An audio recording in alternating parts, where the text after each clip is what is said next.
আমরা আসছিলাম বগুড়া শিবগঞ্জ উপজেলা ঐতিহাসিক মহাস্থানগড়ের বিহরলক্ষিতের বাসঘর দেখতে। এটা হচ্ছে বিহরলক্ষিতের বাসঘর। আমি পুরো ডিটেলস আপনাদের জানাচ্ছি, দেখুন কত সুন্দর, সঙ্গেই থাকবেন। আসসালামু আলাইকুম প্রিয় ভাই বোনেরা, কেমন আছেন? আশা করছি সবাই ভালো আছেন, আলহামদুলিল্লাহ। আল্লাহ পাক অশেষ রহমতে মেহেরবানিতে আপনাদের ভালোবাসার দোয়া আমিও ভালো আছি। শুকরিয়া জানাই সেই মহান রব্বুল আলামিনের দরবারে, যে মহান রব্বুল আলামিন সুস্থভাবে সুন্দরভাবে ঘুরে আসার তৌফিক দান করেছেন। আল্লাহুম্মা আমিন। রাস্তাতে যাচ্ছি, দেখেন কত সুন্দর বিল্ডিং। আমাদের বগুড়াতে এত বড় বড় বিল্ডিং হয়েছে ভাই, আমরা কিন্তু অনেকেই জানি না কত সুন্দর সুন্দর বিল্ডিং। তাহলে রাস্তাটাও কিন্তু সেই সোজা সিলসিলা, এখন গাড়ি চালাও সেই মজা ভাই। হিসাব ছাড়া গাড়ি চালাতে খুব ভালো লাগে। মমিনের গেট পার হলাম, মমিনের গেট পার হয়ে দেখুন আবারও যাচ্ছি টিএমএস মার্কেট দিয়ে, টিএমএস তেলের পাম্প, তারপরে টিএমএস হাসপাতাল আছে। দেখেন কত বড় বড় বিল্ডিং তৈরি করছে টিএমএস। খুব সুন্দর একটা ভিডিও। ভালো লাগলে সবাই লাইক কমেন্ট শেয়ার দিয়ে একটু পাশে থাকবেন। আমাদের বগুড়া জেলার সবচেয়ে উঁচু বিল্ডিং এটা, সম্ভবত 32 তলা বিল্ডিং, খুব সুন্দর।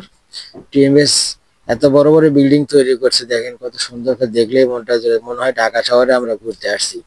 এগুলো দেখলে এরকম বোঝা যায় বিশ্ব রোড দিয়ে চলতেছি, যাচ্ছি আর যাচ্ছি, সেই যাওয়া যাচ্ছি ভাই। মোটরসাইকেল নিয়ে, তারপর মোটরসাইকেল নিয়ে ভিডিও করা খুব সমস্যা। ক্যামেরাম্যান কে আমি আপনাদের দেখিয়ে দেবো, ক্যামেরাম্যান সঙ্গে কে আছে। আমি কিন্তু গাড়ি চালাচ্ছি আর ক্যামেরাম্যান পেছনে ভিডিও করতেছে। খুব সুন্দর দেখেন 32 তলা বিল্ডিং, কত সুন্দর। তারপর সিএনজি আবার সামনে বেজে গেল, তাকে আবার ঠিক করে একটু সামনে এগোনোর চেষ্টা ভাবে চিন্তা করতেছি।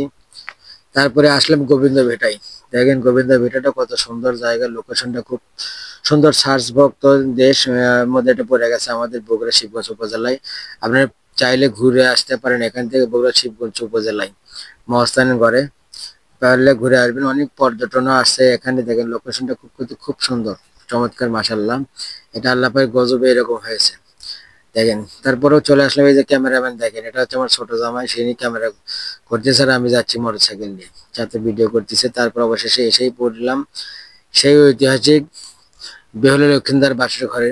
কত সুন্দর দেখেন, গাছপালাও ফুল দিয়ে সাজিয়েছে কি সুন্দর ভাবে তারা। এর ভেতরে ঢুকতে কিন্তু ভাই টাকাও লাগে, টাকা দেখাইনি আমি, দেখাই যাচ্ছে। এটা হচ্ছে বেহুলা লক্ষিন্দারের বাসর ঘর। এটাই সেই বাসর ঘর যে দেখার জন্য দূর দূরান্তের লোকজন আসে। আমি বাসর ঘরের উপরে উঠছি, একবারে ছাদে উঠছি, উঠে সেখান থেকে দেখেন নিচের দৃশ্যগুলো ভিডিও করে দেখাচ্ছি। দেখেন কত সুন্দর পার্ক তৈরি করছে তারা, এবং কত, এটা তাহলে কত উঁচু ছিল। আল্লাহর গজবে এগুলো ডেবে নিজ দিক চলে গেছে। ভিডিও যদি ভালো লাগে সবাই একটু লাইক কমেন্ট শেয়ার দিয়ে একটু পাশে থাকবেন, যাতে এরকম সুন্দর সুন্দর লোকেশনের ভিডিও আমি আপনাদের আরো দিতে পারি। আপনারা চাইলে এখানে ঘুরে বেড়ায় আসতে পারেন। চমৎকার একটা জায়গা, অবশ্যই ভালো লাগবে আপনাদের। খুব সুন্দর একটা জায়গা দেখুন, মাশাআল্লাহ। আল্লাহ পাকের গজবেই কিন্তু সম্পূর্ণ কিছু এগুলো ডেবে গেছে, কত সুন্দর।